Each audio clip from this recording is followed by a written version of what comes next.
21 kilometre प्रतिस्पर्धा को flag of किया गया। 6 बजे 10 किलोमीटर दौड़ को और 7 बजे 5 किलोमीटर प्रतिस्पर्धा को। सर 1200 से ज्यादा धावकों ने आज 3 कैटेगरीज में भाग लिया है, 10 साल से लेकर 60 वर्ष की आयु में। और अगर आपका जोश और उत्साह बनता है तो एक बार माननीय मंत्री जी को जरूर बताइए कि आप उत्साहित हैं।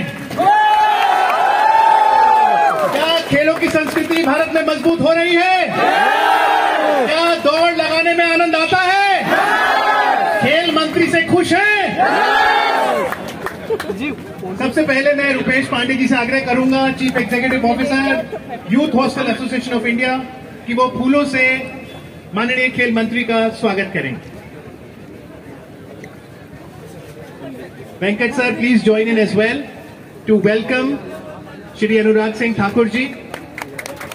Also we have with us Honorable Governor Himachal Pradesh Rajendra Arlekar ji. Sir, prize distribution is going to happen, but as you see this crowd absolutely excited, would you like to share a few words initially before we distribute the prizes?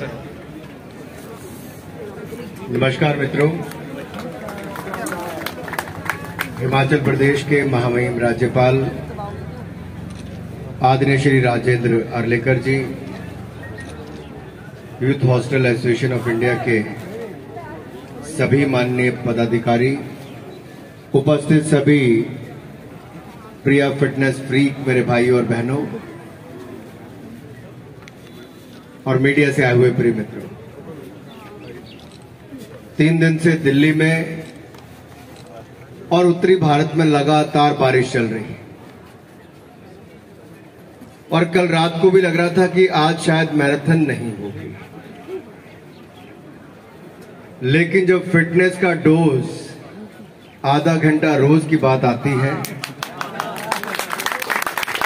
तब ऊपर वाले ने भी देख लिया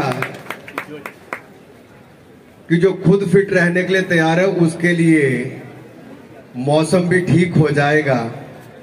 और आज ईश्वर की कृपा भी रही और हजारों आप जैसे मेरे युवा भाई और बहन यहां पर मैराथन में भाग लेने आए। सबसे पहले तो मैं आप सबका बहुत बहुत आभार और धन्यवाद करता हूं।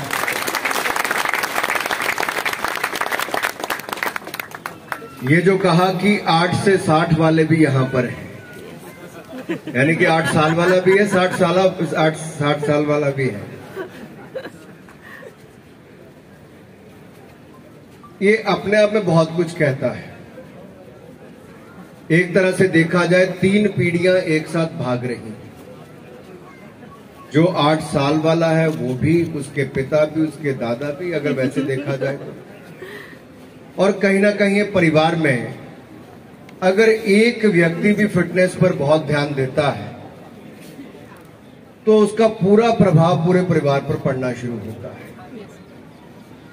और कहीं ना कहीं जितने भी कार्यक्रम ने हमने आज तक फिटनेस के करवाए, साइकिलिंग का हो तो उसमें जोश और जुनून अलग से देखने को मिलता है। मैराथन में आज इतनी बड़ी संख्या में आप सब आए, ये अपने आप में दिखता है कि लोग फिटनेस में भाग लेना चाहते हैं, फिट रहना चाहते हैं, कोई इवेंट हो उसमें आगे आना चाहते हैं।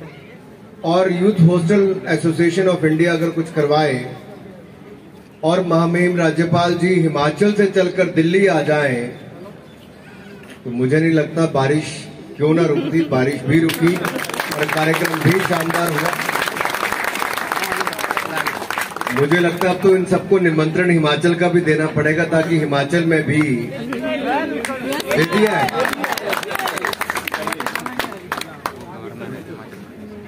नहीं रिपीट के, हमें तो काम पे लगना, गवर्नर साहब ने बोल दिया हम काम पे लगेंगे। लेकिन ये केवल निमंत्रण नहीं, ये दिल से निमंत्रण है। हमने धर्मशाला में भी खेलों का मैदान बनाया है। जब मैं 26 साल का था तब मैंने वो प्रयास शुरू किया था, हिमाचल प्रदेश क्रिकेट संघ का अध्यक्ष होने के नाते। धर्मशाला में एक छोटा सा खूबसूरत क्रिकेट स्टेडियम बनाया, जो दुनिया का सबसे खूबसूरत स्टेडियम आज कहा जाता है। अब तय आपको करना है कि शिमला जाना है कि धर्मशाला जाना है। पर जहां पर भी आप आएंगे आपका स्वागत देवभूमि में होगा।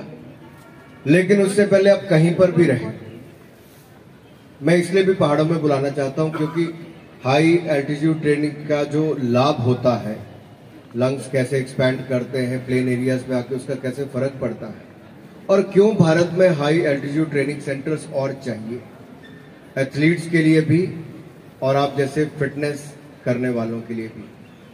मैं तो इतना ही कहूंगा कि आप जैसी संस्थाएं, देश भर की संस्थाएं एक के बाद दूसरा ऐसा इवेंट्स करवाएंगे तो देश में अपने आप वातावरण खड़ा होता है। मणिपुर जैसे छोटे से राज्य से, छोटी सी आबादी से अगर आप सड़कों पर देखेंगे तो सुबह सुबह लोग भाग रहे होते हैं, ट्रेनिंग कर रहे होते हैं, कोई वॉक कर रहा होता है, तो कहीं ना कहीं समाज में वो वातावरण ऐसा है कि उस परिवार का बच्चा भी आगे बढ़ता है खेलों में भाग लेने के लिए। तभी तो मीराबाई चानू जैसी बेटियां देश की, चाहे टोक्यो ओलंपिक्स हो या कॉमनवेल्थ गेम हो, मेडल लिए बिना वापस नहीं आती और देश का मान सम्मान बढ़ाने का काम भी करती। और इसी दिशा में प्रधानमंत्री मोदी जी ने टारगेट ओलंपिक पोडियम स्कीम भी शुरू की। करोड़ों रुपए खिलाड़ियों के बोर्डिंग, ट्रेनिंग, लॉजिंग सब पर खर्च होता है। आज किसी भी एथलीट को जो टॉप्स में सिलेक्ट होता है उसको देश और विदेश में ट्रेनिंग के लिए 1 रुपया भी खर्च नहीं करना पड़ता। सारा खर्चा भारत सरकार वहन करती है और 6 लाख रुपया जेब खर्च भी साल का देती है।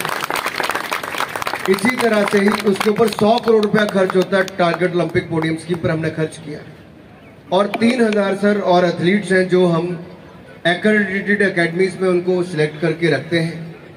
उनकी भी ट्रेनिंग, बोर्डिंग, लॉजिंग सारा खर्चा वो भी हम लोग करते हैं और 1,20,000 रुपया साल का जेब खर्च अलग से देते हैं। तो टॉप एथलीट जिसमें कोर और हमारे बाकी एथलीट्स आते हैं जो एलीट हैं, वो टॉप्स में आगे बाकी नेक्स्ट प्रोग्राम में आते हैं एक्रेडिटेड एकेडमीज के। तो आप देखिए हजारों एथलीट को वहां पर रखा जा रहा है और इसके अलावा नेशनल सेंटर ऑफ एक्सीलेंस में देश भर में 23 सेंटर्स पे खिलाड़ियों को ट्रेनिंग मिलती है।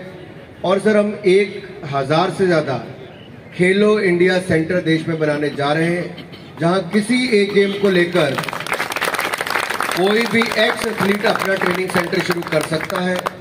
और इसके लिए 5 लाख रुपए एथलीट को ट्रेनिंग सेंटर बनाने के लिए और 5 लाख रुपए चलाने के लिए हर साल भारत सरकार देगी। 1000 सेंटर जिसमें से 590 बनने तैयार हो गए। मैं ज्यादा आज आपको खेलों के क्षेत्र में हम क्या कर रहे हैं उस पर समय नहीं लगाऊंगा, इतना ही कहूंगा आज जो आपने किया है, मुझे पता है आप रोज फिटनेस पर ध्यान देते हैं, भागते भी हैं, लेकिन जब इतना हजूम उमड़ता है तो जब आप एक सेल्फी अपनी वहां की डालेंगे अपने किसी भी सोशल मीडिया प्लेटफॉर्म पर तो आप बहुत सारे लोगों को प्रेरणा देंगे। You will inspire a lot of people to come forward and participate in fitness का डोज आधा घंटा रोज। And I am sure you gonna inspire millions of Indians to come forward and stay fit.